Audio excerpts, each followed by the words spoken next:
ഇവിടെ കൂടിയിരിക്കുന്നവരിൽ ഒരുവൾ അവളുടെ ഭർത്താവ് അറിയാതെ, അല്ലെങ്കിൽ ഭർത്താവിനെ കബളിപ്പിച്ചുകൊണ്ട്, അതല്ലെങ്കിൽ ഭർത്താവിനെ വഞ്ചിച്ചുകൊണ്ട് മറ്റൊരു പുരുഷനെ ഭർത്താവായി സ്വീകരിച്ചിരിക്കുന്നു.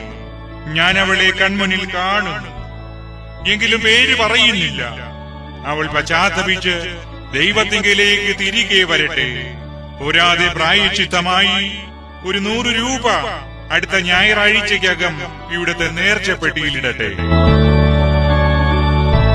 അങ്ങനെ ചെയ്യാത്ത പക്ഷം ആ പാപിയുടെ പേർ ഞാൻ പള്ളിയിൽ പരസ്യമായി വിളിച്ചു പറയുന്നതായിരിക്കും.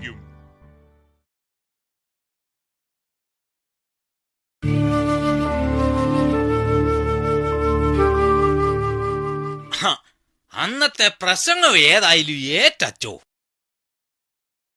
അത്രയ്ക്കും വേണ്ടായിരുന്നുവെന്നാ എനിക്കിപ്പം തോന്നുന്നത്. അതെന്നാ അച്ചോ? നേർച്ചപ്പെട്ടി തുറന്നു നോക്കിയപ്പം 100 രൂപ നോട്ടുകൾ 55 എണ്ണം കിട്ടി.